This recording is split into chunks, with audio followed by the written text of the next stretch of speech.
नमस्कार। आज मैं आपके सामने ये जो IITN बाबा कहते हैं शिवोहम, ये सही है या गलत, इस बात के लिए अपने विचार व्यक्त करूंगी।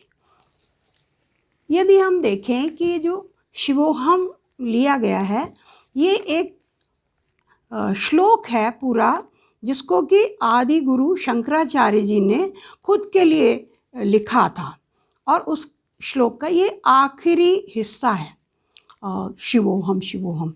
तो उसको हम सबसे पहले पूरा श्लोक देखते हैं कि क्या है वो। श्लोक इस प्रकार है। न मृत्यु न शंका न मे जाति भेद, पिता नैव मे नैव माता न जन्म, न बंधु न मित्रम गुरु नैव शिष्यम, चिदानंद रूप शिवोहम शिवोहम। इसका अर्थ इस प्रकार है, ना मुझे मृत्यु का डर है, न जाति का, न भेदभाव का, और ना ही मेरा कोई पिता है, ना ही कोई माता, और ना ही मैं कभी जन्मा था। मेरा कोई भाई भी नहीं है, मित्र भी नहीं है, गुरु भी नहीं है और शिष्य भी नहीं है। मैं तो शुद्ध चेतना हूँ, अनादि अनंत शिव हूँ। ये बात शंकराचार्य जी ने स्वयं के विषय में कही थी। अब उसी चीज़ को ये रिपीट कर रहे हैं, ये भी कह रहे हैं कि मैं भी अनादि अनंत चेतना शिव हूँ। तो इनका ये कहना सही है या गलत? तो मैं एक विज्ञान की छात्रा होने के नाते और भगवत गीता को यूज़ करके मैं आपके सामने एक विश्लेषण प्रस्तुत करूँगी, जिसमें मैं दोनों तरह से व्याख्याएं करूँगी, गीता के थ्रू भी और विज्ञान के थ्रू भी, और फिर देखेंगे कि दोनों अलग अलग कह रहे हैं बात या एक ही बात कह रहे हैं। अगर एक ही बात है तो उसके आधार पे हम इस स्टेटमेंट का बताएंगे कि सही है या गलत। तो मैं शुरुआत कर रही हूँ सबसे पहले कि मृत्यु, हमारी जो भगवत गीता है ये मृत्यु को कैसे परिभाषित करती है।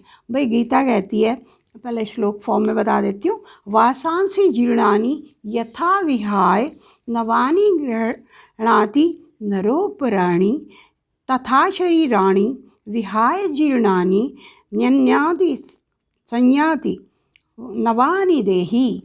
जिस प्रकार की कि हम पुराने वस्त्रों को छोड़कर नए वस्त्र धारण कर लेते हैं, उसी प्रकार ये जीवात्मा जब शरीर पुराना जर्जर हो जाता है तो उसको बदल के, उसको छोड़ के और नए शरीर को धारण कर लेती है। तो इस प्रकार हमें मृत्यु के बारे में बताया गया कि आत्मा, अब एक चीज़ मैंने पकड़ ली, आत्मा। ये आत्मा क्या है, इससे ज़्यादा गीता आत्मा के बारे में कोई जिक्र नहीं कर रही कि हाँ ये चीज़ है। वासांसी, अच्छा ये मृत्यु बताई, अब आत्मा भी देख लें कि आत्मा को कैसे बताया गया। नैनम छिन्दन्ति शस्त्राणि नैनम दहति पावकः, न चैनम क्लेदय अंत्यापो न शोषयति मारुतः। अर्थात आत्मा को न शस्त्र काट सकते हैं, ना अग्नि जला सकती है, ना पानी भिगो सकता है, और ना ही हवा उसको सुखा सकती है। आत्मा की ये सारी विशेषताएं हैं, और इसके साथ ही कृष्ण भगवान ने आत्मा को अजर, अमर और शाश्वत होने की भी बात कही है बार बार।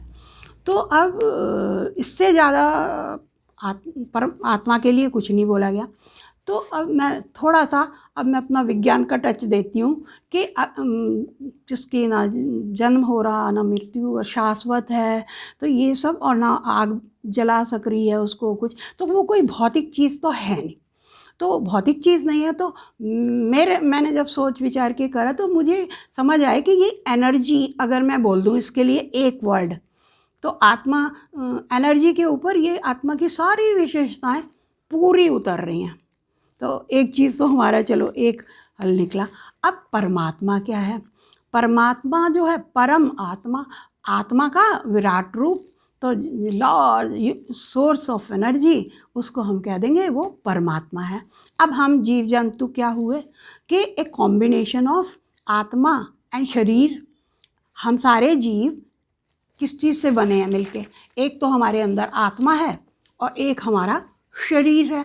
तो इन दो चीज़ों के कॉम्बिनेशन से हम बने हैं, और जब उसमें से आत्मा निकल जाती है तो हम स्थूल शरीर, हमारा पदार्थ पड़ा रहता है, उसकी तो कोई वो नहीं है, बट आत्मा के साथ ही हम सब हैं।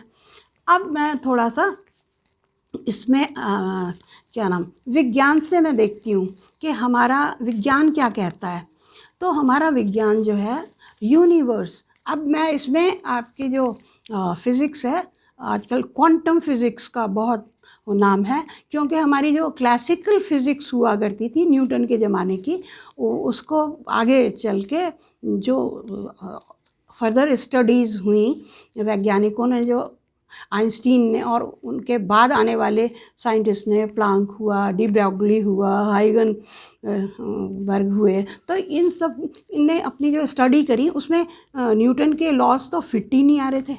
तो फिर बहुत सारी नई थ्योरी प्लांक ने ही बोल दिया कि ये जो प्रकाश है, जिसको हम कहते हैं प्रकाश, एनर्जी, तो अगर हम इसको उसी को लिए एक नई थ्योरी दी कि ये प्रकाश एनर्जी भी है और पार्टिकल भी है। इस तरह उन्होंने परिभाषित किया कि हर एक ही चीज़ यूनिवर्स, ये बात तो पक्का है, हम भी देख रहे हैं कि एनर्जी, सूर्य कितनी एनर्जी देता है, और मटीरियलिस्टिक वर्ल्ड, पौधे हैं, पेड़ हैं, ज़मीन है, पत्थर है, तो ये सारी चीज़ को वो बोलता है दो कैटेगरी में डिवाइड कर दिया पूरे यूनिवर्स को, एक मैटर और एक एनर्जी। और अब ये दोनों लेटेस्ट थ्योरीज के हिसाब से एक दूसरे में इंटर कन्वर्टिबल हैं। आइंस्टीन ने तो हमें पहले ही बता दिया था कि आप मास को तो एनर्जी में कन्वर्ट कर सकते हो, और उन्होंने एक रिलेशन भी दिया था, फॉर्मूला E = mc², कि अगर m मास डिसअपियर हो रहा है, एनर्जी में कन्वर्ट हो रहा है, तो आपका रिलेशन आएगा, एनर्जी कितनी बनेगी, E = mc²। c यहाँ पे स्पीड ऑफ लाइट है, उसका भी स्क्वायर करो, गुणा कर दो सबको, तो उतनी सारी एनर्जी आपको मिल जाएगी। ये तो इन्होंने दिया था, और बाकी बहुत सारी क्वांटम फिज़िक्स लगाने के बाद अब आप बिल्कुल कॉन्फिडेंटली साइंटिस्ट बोलते हैं कि एनर्जी को मैटर में भी कन्वर्ट किया जा सकता है। तो ये सारी चीज़ हो गई। तो आपका परमात्मा जो है वो यूनिवर्स, पूरी प्रकृति को ही वो परमात्मा बोल रहे हैं साइंटिस्ट, तो उसी को, क्योंकि सोर्स क्या है, जब कह दिया मैटर भी भगवान, हम क्या कह रहे हैं, एनर्जी को, मैं कहा भी गीता ने, एनर्जी परम आत्मा, तो ठीक है। अब यहाँ तो पूरा यूनिवर्स ही भगवान है, वही साइंटिस्ट कह रहे हैं, पूरी दुनिया, पूरी सृष्टि ही भगवान है।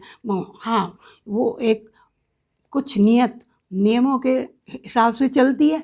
तो अब तो कोई भेद रहा ही नहीं, कि हम देख रहे हैं कि सारे जीव भी तो मैटर और एनर्जी से बने हैं, और वो मैटर और एनर्जी इंटर कन्वर्टिबल है, सब है।